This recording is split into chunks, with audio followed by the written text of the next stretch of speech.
Part 4 of 5. I'm technically saying manufacturing is complete. Obi has breathed life, fired it up a few times. Little tidbits I want to attend to, but nothing major. Radiator in, and end up putting a filler neck in it. It does clear the bonnet. Using a overflow tube from a Triumph. Sorry. AC still hasn't hooked up, haven't bothered. IAC valve is a Subaru, but I'm using the Ford solenoid as it has a diode built in, so the Megasquirted IAC circuit is protected. I had to retrim the top plate on the throttle body. I made it a little lower once again because it was just touching the insulation on the bonnet. Motor mount seemed to have settled a little bit, not an issue anymore.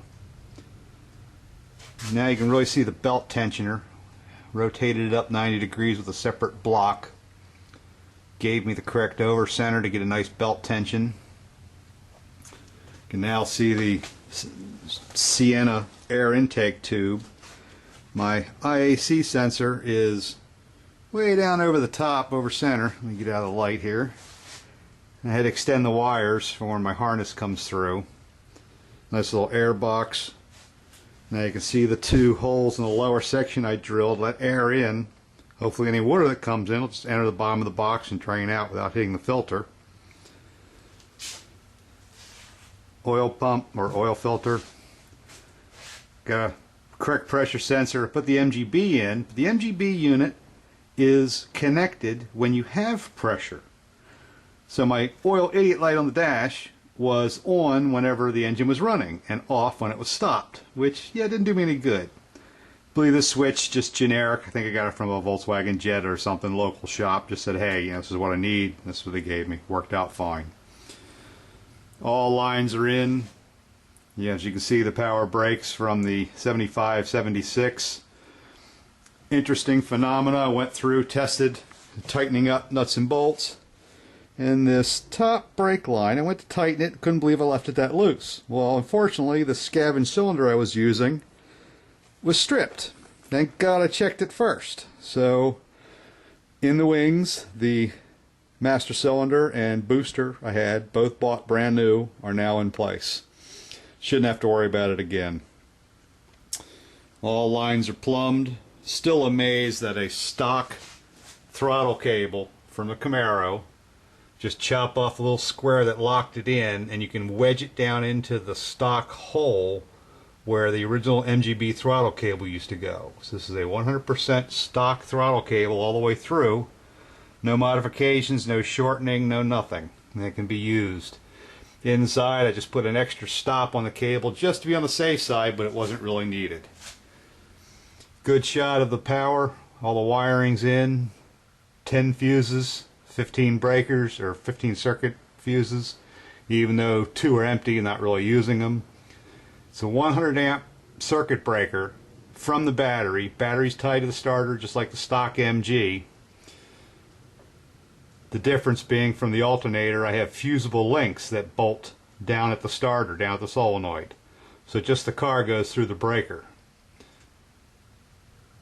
Pack 2700, dual fan controller. Still need to program that. One of the last little tidbits to finish up here. Radiator. Might end up putting a reserve tank like that out of a midget on the side. Put another tube back in. Let's see what else I got going here. I don't know, that's it, guys. I think part 5 will be me running this baby outside. I'll let you hear what it actually sounds like. Really surprised that compared to the stand it's a little louder with a long pipe. Let's see, I don't have the light on the camera, but I might be able to get you some shots from underneath, see what it looks like down here. Well, kind of what I figured out. This thing's got a night shot. Hang on a second. Yeah, there's a little light. Nope, not enough. Wanted to show you some brackets. I ended up cutting out. Oh, that black and white effect.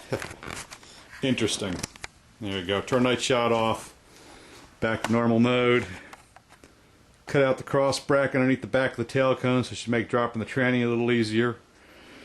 Some interesting tidbits on the interior. I guess you can see it. The air controls left and right below the normal gauge cluster have been replaced with a vacuum gauge and a wideband O2 gauge.